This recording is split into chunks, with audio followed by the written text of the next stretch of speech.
네, 우리 주로 이제 고난주간에 부르는 찬송들이 단조가 많아가지고 우리를 슬프게 하는데 사실은 고난주간을 슬프게 보내는 주간은 아닌데 어떻게 하다 보니까 그렇게 됐습니다. 저도 주일 일부 예배기도 하고 설교 중에 재밌는 얘기를 하면 또 안 될 것 같기도 하고 이런 생각이 드는데 자, 이어지던 말라기 강의를 잠시 멈춰두고 오늘은 제가 주님께서 고난받으시던 장면 중에 한 꼭지를 여러분들과 좀 나누면서 오늘 불행한 인물, 성경의 가장 불행한 인물 중에 한 사람을 좀 여러분들과 좀 나누고자 합니다. 오늘은 그 이름도 유명한 본디오 빌라도, 폰티오스 빌라도라고도 불리는, 우리가 사도신경을 고백할 때마다 매우 저주스러운 이름으로 등장하는 사람이 됩니다. 우리 주님께서는 잡히시고 난 뒤에 사실은 재판을 크게는 두 종류로 받으셨습니다. 첫 번째는 종교재판을 받으셨고요. 두 번째는 로마법에 의한 재판을 받으셨습니다. 마태복음의 기록에 의하면 마태복음 26장에 주님께서 대제사장 가야바 앞에 가서 신문을 받으시고 매우 혹독하게 다뤄지고 있는 장면을 우리가 읽을 수 있습니다. 그리고 난 뒤에 우리 주님께서는 바로 그 직후에 이끌리셔서 오늘 그 유명한 드디어 본디오 빌라도 앞에 서는 모습을 우리는 발견하게 됩니다. 제가 한번 여러분들에게 여쭤볼게요. 빌라도가 여러분들에게는 어떻게 느껴지십니까? 어떠세요? 일단은 사도신경으로 우리는 거의 매 주일마다 아마 전국교회 거의 대부분의 교회에서 그의 이름이 읊어지고 있습니다. 주님을 죽이는데 가장 앞장섰던 인물로 그는 저주스러운 이름으로 남아있고 맙니다. 또 역사에도 굉장히 유명한 인물이기도 합니다. 자, 오늘 저는 이 빌라도 앞에 선 예수님의 모습을 통하여서 또 주의 고난을 당하시는 그 현장 앞에 그를 잡아 죽이는데 행정적으로 앞장섰던 이 빌라도의 모습 속에서 우리는 그가 여러 차례 기회가 있었음에도 불구하고 주님의 고난에 대하여 침묵하고 마음을 다하지 못했던 그의 내면에 있었던 문제가 무엇인가? 그렇잖아요. 어떤 사람은 주님께서 십자가에 달려 죽으시는 것을 보시고는 저 사람은 진실로 하나님의 아들이었도다 고백하고 예수께로 돌아오는 사람이 있었던 반면에 모든 신문의 과정과 그리고 심지어 주님께서 죄가 없다는 사실을 그가 옆에서 지켜보면서 확신했음에도 불구하고 그는 주님께로 돌아오지 않았어요. 이 기이한 모습 속에서 도대체 이 빌라도의 내면 속에 있었던 또 그를 붙잡고 있었던 잘못된 가치가 무엇일까를 한번 우리가 드러내보면서 우리는 성도로서 이 땅 속에서 어떻게 살아나야 될지를 한번 교훈 삼아 보시는 아침 되었으면 좋겠습니다. 이후에 성찬이 있기 때문에 제가 좀 가능한 대로 축약해서 여러분들에게 말씀을 좀 드려볼게요. 다시 한번 여러분들에게 질문을 좀 드려볼게요. 빌라도가 성경 사복음서에 모두 기록되어져 있을 정도로 그에 관한 기록은 굉장히 자세한데 빌라도가 여러분들에게는 그냥 딱 빌라도 했을 때 어떤 인물로 떠오르십니까? 아마 가장 먼저 떠오르는 이미지는 이 사람이 조금 우유부단한 사람이었다는 생각을 아마 일반적으로 하실 수 있을 것 같습니다. 우유부단한 인물로 생각해요. 유대인들이 무서워서 어쩔 수 없이 예수를 저 성난 군중들에게 내던져 버렸던 그런 정도의 인물로 느껴지면서 어느 면에서 동정이 되기도 하는 정도로 생각되기도 합니다. 그런데 필론이라고 하는 역사가는 빌라도를 어떻게 묘사했냐면 그는 융통성 없고 완강하고 잔인한 지도자였다고 그를 묘사합니다. 그러니까 우리가 사복음서를 통하여서 그저 얼핏 들었던 빌라도와 이 역사가가 평가하고 있는 그의 모습은 사실 꽤 상이할 수 있다라고 하는 점이에요. 우리는 빌라도가 요한복음에 보면 그는 주님을 향하여서 진리가 무엇이냐고 물었을 정도로 진리에도 관심을 가지고 있었으며 어떤 의미에서 끝까지 예수님을 지켜내려고 했었던 것은 아닌가라고 하는 동정이 들기도 합니다. 그런데 역사가는 그를 매우 거친 지도자요, 잔인한 지도자라고 그를 묘사합니다. 게다가 오늘 본문에 의하면 빌라도의 아내까지 가세를 합니다. 자, 오늘 본문의 19절을 보시면 27장 19절 한번 보실까요? 빌라도 아내의 기록이 등장합니다. 총독이 재판석에 앉았을 때 그의 아내가 사람을 보내어 이르되 저 옳은 사람에게 아무 상관도 하지 마옵소서. 오늘 꿈에 내가 그 사람으로 인하여 애를 많이 태웠나이다 하더라. 아마도 이 빌라도의 아내가 주님께서 신문 받으시는 그 밤과 새벽으로 넘어가는 그 중간쯤에 잠을 자다 깼던 것 같아요. 소식을 다 들었겠죠. 그랬더니 자신의 시종을 보내서 빌라도에게 내가 오늘 꿈을 꿨다 그겁니다. 꿈을 꿨는데 꿈이 좋지가 않으니 저 사람을 지금 재판하고 있는데 아무 일도 없었던 것으로 합시다 라고 하면서 빌라도의 부부가 오히려 예수님을 놓아주려고 했었다라는 식의 기록이 여기에 등장되어지고 있습니다. 이런 기록들이 남아져 있어요. 근데 이 아내, 빌라도 아내의 꿈에 대하여서도 역사가들은 그때의 기록을 남겨놓고 있습니다. 빌라도의 아내가 어떤 꿈을 꿨냐면 예수님께서 막 무리를 걷고 바람을 타고 날아다니는 모습이 꿈속에 보여오더라는 겁니다. 역사가의 기록, 성경에 기록된 것은 아니고 우리 주님께서 기드론 골짜기에 시내가 막 피로 물들게 하는 것을 그 아내가 꿈속에서 보고는 너무 놀라서 꿈에서 깼다는 거예요. 꿈의 내용은 그 꿈에 등장한 게 진짜 어떤 의미인지는 우리가 모르겠지만 어쨌든 흉몽인 것은 맞죠. 그래가지고 빌라도의 아내가 놀라서 일어나서 자신의 남편에게 시종을 보내서 저 사람은 건드려서는 안 된다라고 조언하기도 했다라고 하는 겁니다. 마침 그리고 빌라도조차도 로마법을 따라서 예수님을 심판해 보니 사형에 해당하는 죄가 전혀 없다는 사실을 그도 시인했습니까? 안 했습니까? 시인해요. 시인합니다. 그리고 그를 심지어 놓아주려고까지 했습니다.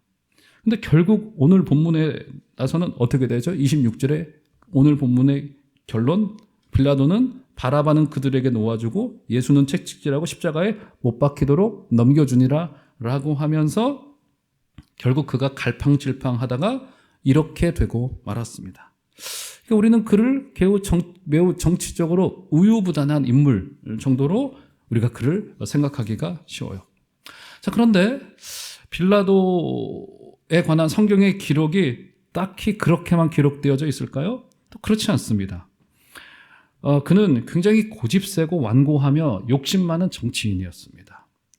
보통 유대의 총독의 그 재임 기간이 5년인데 빌라도는 그것을 넘어서서 무려 연임하여서 10년을 통치했다고 알려져 있습니다. 그러니까 그는 로마의 눈치에 굉장히 빨랐던 인물이고 시류에도 또 정치에도 굉장히 밝았던 인물이었을 것이고 그는 굉장히 비상한 인물이었대요. 그러잖아요. 그 어려운 시기에 유대의 총독의 자리에 연임하여서 10년을 통치할 수 있었던 것은 그의 정치력과 실력이 얼마나 뛰어난 인물인지를 알 수 있는 겁니다. 한 번은 이런 사건이 역사책에 기록되어져 있습니다. 빌라도에 관하여서. 빌라도가 37km 정도, 한 40km 정도짜리의 수소로 건설 사업을 이제 진행을 하려고 하고 있었다는 겁니다. 당시의 기술로는 아마 대규모 토목 사업이었던 것 같은데 진행을 하다 보니까 돈이 모자랐어요. 재정이 모자랐단 말이에요. 그래서 짓고 있던 헤롯 성전, 지어지고 있는 헤롯 성전에 손을 뻗기 시작을 합니다. 그래서 성전에 모여있는 돈을 가져다가 국책 사업에 가져다 쓴 거예요. 그죠? 지금으로 말하면 뭡니까? 정부가 나서가지고 우리 교회 회계 재정위원장 불러다가 겁박해가지고 니들 돈 나중에 돌려줄 테니까 그 돈 좀 몇 억 좀 내놔봐. 이렇게 된 어처구니 없는 사실인 겁니다. 헤롯에 의하여서 어차피 같은 로마에 의하여서 지정된 사람들끼리 뭐 눈치 볼 거 있느냐 하면서 돈을 유용에다 가져다 썼습니다. 이 일 때문에 유대인들이 난리가 났어요. 예루살렘을 중심으로 하여서 엄청난 시위가 그때 일어났다는 역사의 기록이 있습니다. 이때 빌라도가 한마디로 군인들에게 지금으로 말하면 발포 명령을 내린 싹 다 죽여. 칼로 죽여라. 그래서 요세푸스가 기록한 유대 전쟁사라고 하는 책이 지금 아마 3권인가로 지금 번역되어져서 나와져 있는데 그 책에도 기록되어져 있을 정도로 빌라도가 굉장히 잔인하게 유대인들을 진압했다고 알려져 있습니다. 심지어 군합발로 그들을 밟아가면서 죽이도록 했다는 기록까지도 있습니다. 빌라도는 어떤 면에서 그래서 굉장히 잔혹한 인물로 역사에는 남아져 있습니다. 누가복음에도 그 기록이 슬쩍 남아져 있죠. 누가복음 13장에 보면 어떤 기록이 있습니까? 빌라도가 어떤 이유 때문에 갈릴리 사람들을 살육하고 그들의 피를 그들이 드리던 제단 위에 짐승의 피와 섞어서 제단에 뿌리도록 했다는 기사가 누가복음 13장 초두인가에 등장을 합니다. 그러니까 그는 매우 엽기적이면서도 매우 잔혹한 면이 있었던 인물이다, 이렇게 볼 수 있는 거예요. 그러니까 우리가 종합을 해보면 그는 우유부단했던 것도 맞고 사실은 조금 진리에 대하여서 관심이 있었던 것도 맞습니다. 근데 그 다른 면에는 어떤 게 있었어요? 융통성 없고 잔혹하고, 그죠? 그가 법을 뛰어넘는 성전에 돈을 가져다가 유용하는 것을 거리낌 없이 하고 시위가 일어나는 유대인들을 발로 밟아 죽일 정도로 또 일면에는 굉장히 잔혹하고 엽기적인 지도자였다고 볼 수 있습니다. 한마디로 빌라도는 도통 한 가지의 캐릭터로 그릴 수 없는 매우 불안정한 지도자요. 아주 하나의 이미지로 그릴 수 없는 지도자다라고 하는 겁니다. 그러니까 여러분들의 마음속에 혹시 빌라도가 우유부단한 인물인데 이렇게 안쓰럽게도 주님을 내주는데 그가 동조했다라는 정도로 기적 규정해서 말할 수 없다는 겁니다. 오늘 빌라도는 분명 예수가 무죄임을 알고 풀어주려고도 했다가 결국 그는 무책임하게 성난 사자와도 같은 짐승들에게 예수님을 십자가형에 내어주도록 그를 던져주었다는 판결을 했습니다. 그래서 저는 오늘 이 짧은 시간 동안에 도대체 이 종잡을 수 없는 캐릭터를 가지고 있었던 빌라도의 내면을 지배하고 있었던 문제가 무엇인지를 성경이 몇 군데 우리에게 슬쩍 꺼내놓고 우리에게 경고도 하고 또 우리에게 바른 성도의 길은 무엇일지를 제안하고 있는데 한번 그것을 한번 살펴보면서 성찬을 준비해 보도록 하겠습니다. 자, 이 과정을 오늘 본문에 따라서 좀 살펴보도록 하겠습니다. 빌라도는 대제사장의 법정으로부터 종교 재판으로부터 예수님을 넘겨받았습니다. 근데 아무리 신문을 해봐도 죄가 없는 게 너무너무 로마법에 의하면 분명한 거예요. 예수님은 이 과정에서 침묵으로 일관하셨습니다. 빌라도에게 마지막 양심의 소리가 있었던 걸까요? 마침 유월절의 관례에 따라서 죄수 한 사람을 사면할 수 있는 권한을 그가 가지고 있었습니다. 그게 누구였죠, 여러분? 예수님과 함께 둘로 놓았던 그 사람이 누구였습니까? 오늘 본문에 등장하고 있는 바라바라고 하는 사람이에요. 바라바에 대한 소개를 조금 해드리면 바라바는 성경의 일부 사본에 의하면 그의 본명이 뭡니까, 여러분? 바라바 예수예요. 그의 이름이 예수입니다. 당시에 예수라고 하는 이름은 조금 흔한 이름 중에 하나였습니다. 바라바 예수였어요. 그러니까 빌라도가 이렇게 말하는 격이 된 겁니다. 내가 누구를 너희들에게 놓아주기를 원하느냐? 바라바라 하는 예수냐? 아니면 그리스도라 하는 예수냐? 바라바 예수냐? 그리스도 예수냐? 너희들이 선택을 해라.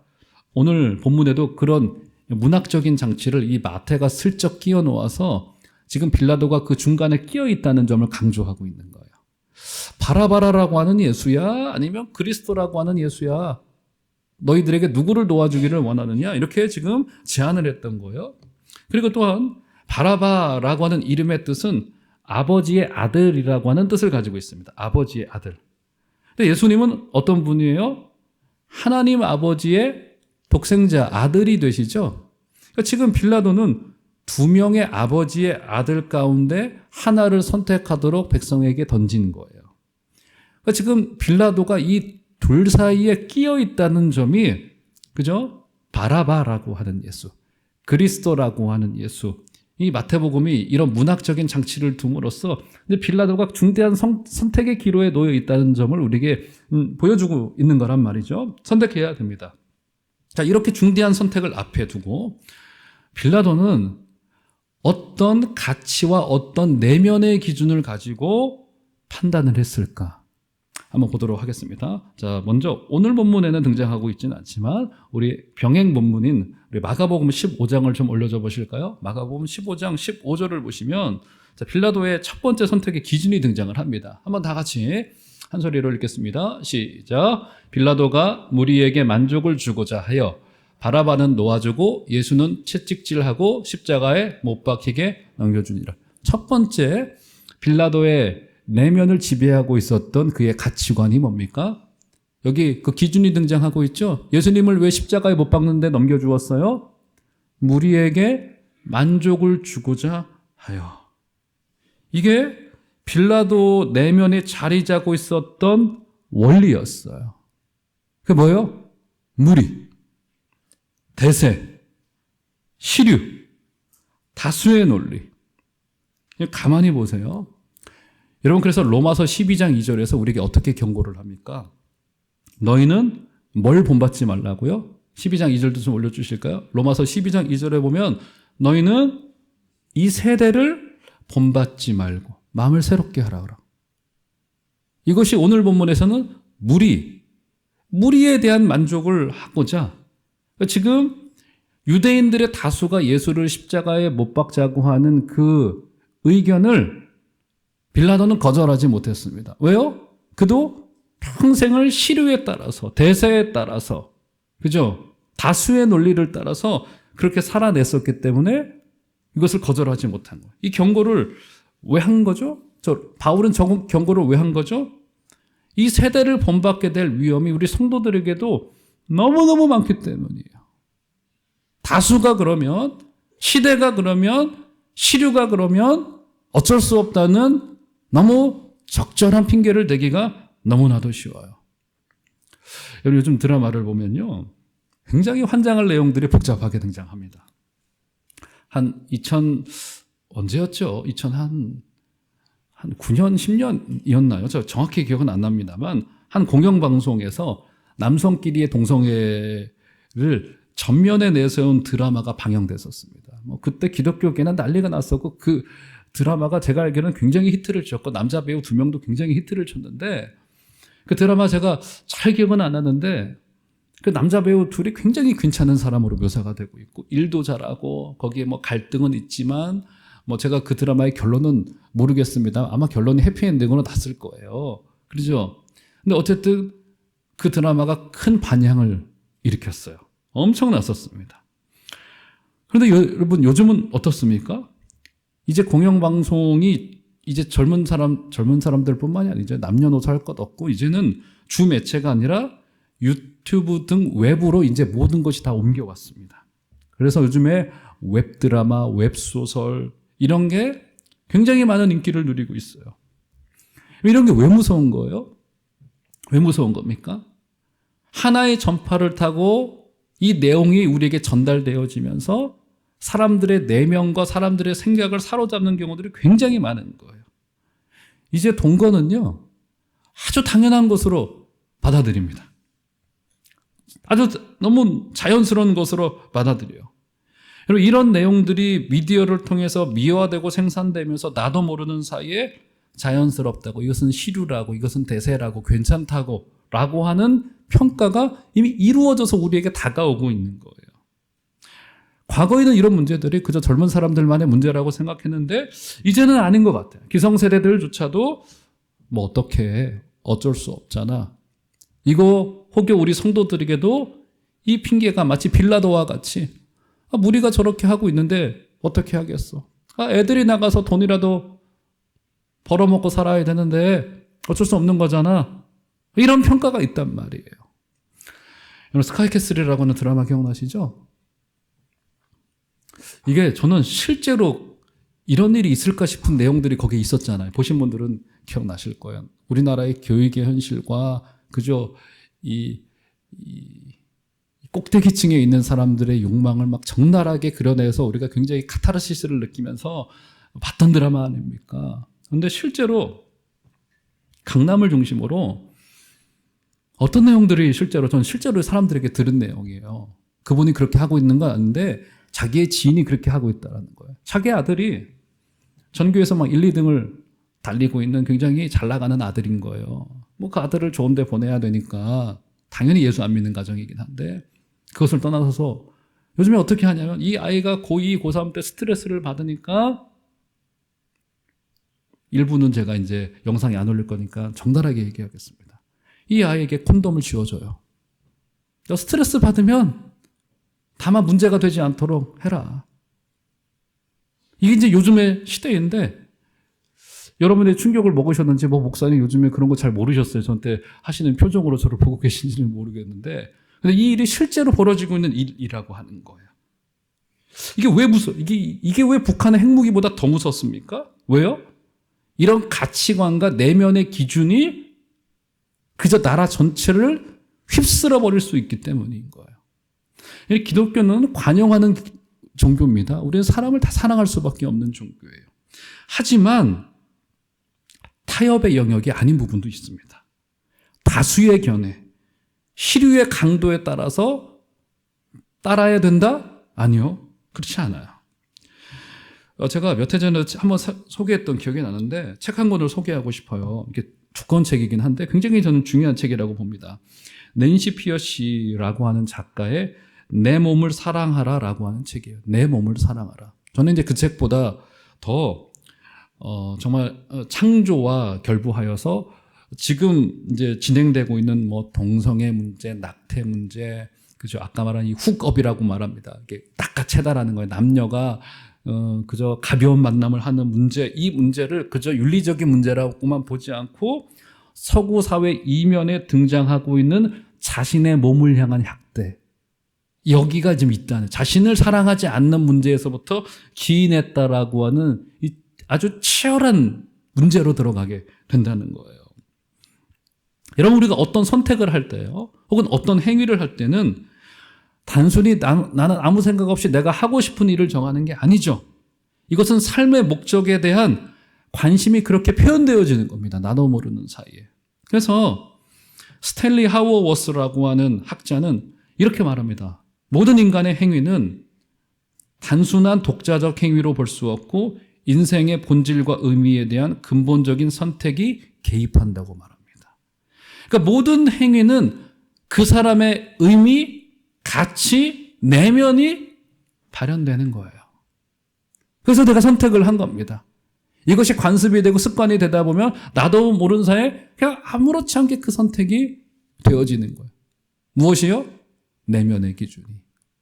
오늘 빌라도의 주의 고난을 옆에서 지켜보면서도 실패했었던 그 이유 중에 하나는 그의 내면을 지배하고 있었던 다수라고 하는 원리. 그죠? 대세라고 하는 원리. 시류라고 하는 원리를 그가 거절해내지 못했다는데 그 문제가 있었다는 겁니다. 자, 그러면 빌라도의 선택의 기준을 또 한 가지만 좀 보도록 하겠습니다. 자, 오늘 본문을 보실까요? 자, 그의 핑계를 한번 읽어보겠습니다. 24절을 보시면, 자, 27장 24절 한번 다 같이 읽겠습니다. 시작. 빌라도가 아무 성과도 없이 도리어 밀란이 나려는 것을 보고 물을 가져다가 무리 앞에서 손을 씻으며 이르되 이 사람의 피에 대하여 나는 무죄하니 너희가 당하라. 굉장히 무책임한 결론으로 그는 가공합니다. 이거 너희들이 잘못한 거지. 너희들이 가서 예수를 마음대로 하고 그 죄는 니들이 다 받아. 뭐 이런 식의 평가가 된 겁니다. 자, 얼핏 정당하게 들립니다.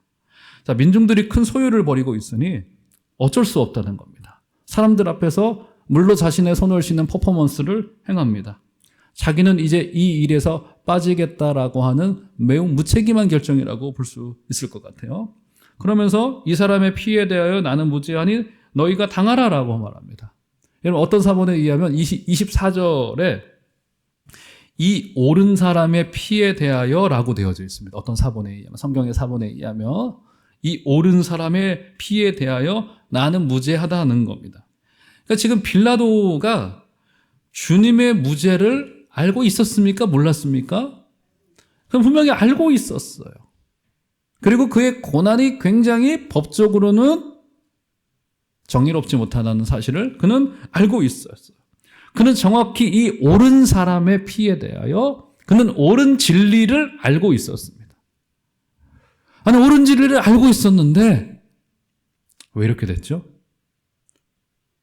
주님이 의롭다는 것을 알았는데 왜 이렇게 됐죠? 그러잖아요. 그는 분명히 알았습니다. 그 밤에 예수님을 지근거리에서 바라보면서 그의 인격이 얼마나 고매하고 그의 옆에서 그를 지켜본 사람은 그 굉장히 특별한 사람이라는 것을 알 수밖에 없었을 캐릭터였을 거고요. 우리 주님께서는. 그렇죠? 그는 주님께 질문을 할 정도로 또 주님에게 옳음밖에 없다는 사실을 그는 분명히 알았습니다. 그런데 왜 그가 알고 있는 진리가 그를 지켜내지 못했을까요? 왜요? 한번 볼까요? 24절 다시 한번 자세히 보세요. 여기에도 그 이유를 적어 놓습니다. 빌라도가 아무 성과도 없이 도리어 밀란이 나려는 것을 보고, 그죠? 두 번째 기준이에요. 첫 번째 대세 시류였다라고 한다면 마태복음은 어떤 것을 우리에게 기록해 놓고 있냐면 밀란이 나는 것이 두려워 자기 속에서 이미 알고 있던 옳은 진리를 외면해 버렸어요. 즉 진리를 따르다가 자기의 자리가 흔들릴까 봐. 유대인들이 밀란이 일어나면 골치 아파지고 자신의 총독의 자리가 위험해지거든요. 두 번째 그의 삶의 기준이 뭐였어요, 여러분? 바로 자기의 이익이라고 하는 기준이에요. 첫 번째 대세라고 하는 굉장히 거절하기 어려웠던 가치관이 그에게 있었다라고 한다면 그것만큼이나 굉장히 그의 마음을 사로잡고 있었던 어둠의 그림자는 자신의 이익이라고 하는 그림자인 겁니다. 이것이 지금 우리 성도의 딜레마일 수가 있어요. 여러분, 우리가 가지고 있는 진리가 이 거대한 물결에 비하여서 너무 작고 초라하고 점처럼 보일 때도 사실 있어요. 내가 믿음을 따라가다가 이 사회에서 통용되지 않는 이 기독교 진리를 따라가다가 마치 소위 요즘 말로 내수용이라고, 야, 이건 뭐 교회 안에서 그 교회와 우리가 믿고 있는 기독교 복음이 어떻게 축소됩니까? 야, 우리끼리라도 그냥 즐겁게 잘 지내보자. 대사회를 향한 책임, 이 땅이 하나님의 나라라고 하는 우리의 책임. 야, 나 하나 지켜내기도 힘들어. 그러다 보니까 내 이익이라고 하는 관점으로 진리를 축소시키면 어떻게 되어져요, 여러분? 기독교 신앙을 그렇게 축소시켜 놓은 경우가 너무너무 많았어요. 너무 나 잘되게 하는 것으로 기독교 진리를 축소시켜놔요. 그때 어떻게 됩니까? 그저 우리가 가지고 있는 믿음이라고 하는 게 내 마음이 위로받는 수준으로 이상으로 남아있질 않아요.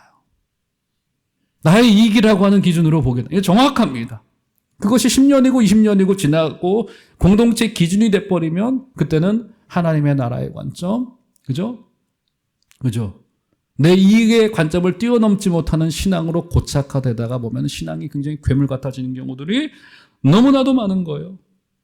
근데 일면 이해되는 부분도 굉장히 많습니다. 요즘 우리 시대 때 나 개인 한 사람이 얼마나 의미가 있을까? 그죠?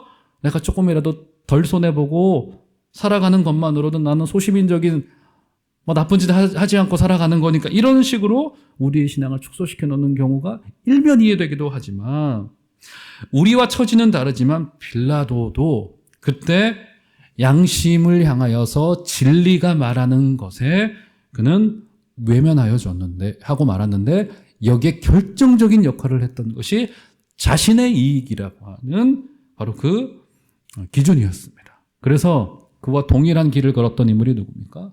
바로 가룟 유다예요. 가룟 유다.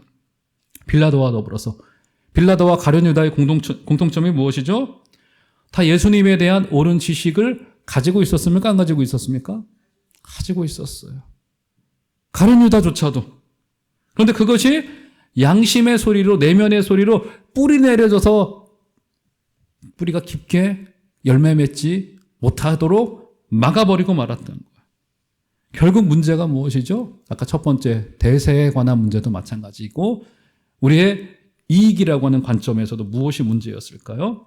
결국 우리 내면의 문제입니다. 내면 세계의 질서가 잘 형성되고 있느냐의 문제예요. 그래서 시편 기자가 이런 고백을 하죠. 하나님이 원하시는 제사는 뭐라고요, 여러분? 상한 심령이라. 왜요? 상한 심령이 뭡니까? 모든 것을 다 잃어버린 심령이에요. 가난한 심령이에요. 가난한 심령을 뭘 찾습니까? 부유한 분을 찾게 되어져 있어요. 우리가 부유해져 있으면 아마 부자이신 주님이 필요 없다고 생각될런지도 모르겠습니다. 결국 우리의 가난한 심령이 문제라고 하는 겁니다. 빌라도, 유다 등 모든 사람의 문제는 이 내면 세계의 질서의 문제였다는 겁니다. 그래서 시편 기자가 이런 고백을 합니다. 시편 51편 7절을 보시면 우슬초로 나를 정결케 하소서. 내가 정하리이다. 나의 죄를 씻어주소서. 내가 눈보다 희리이다 하면서 우슬초로 자신의 내면을 정결하게 해달라고 부탁하고 있습니다. 사랑하는 성도 여러분, 여기가 바뀌어져야 됩니다. 그럴 때 진리를 가지고 신앙의 담대함을 가지고 우리는 이 땅을 고치는 자리까지 갈 수 있게 될 것입니다. 우리 내면이 우슬초로 정결케 되어져야 될 거예요. 우리의 내면을 진리의 말씀으로 바꾸어내지 않고 재단하지 않고 기경하지 않으면 우리의 신앙은 그대로 그 자리에 머무른 상태, 변함없는 모습 가운데 그저 어제나 오늘이나 내일이나 한결같은, 우리가 주님이 아니잖아요. 주님은 한결같으신 분이 맞아요. 우리는 한결같아서는 안 됩니다. 내면을 변화시켜 주시옵소서 라고 하는 새 영을 창조하여 주시옵소서. 이 가슴이 바뀌어져야 우리는 신앙의 새날을 시작할 수 있습니다.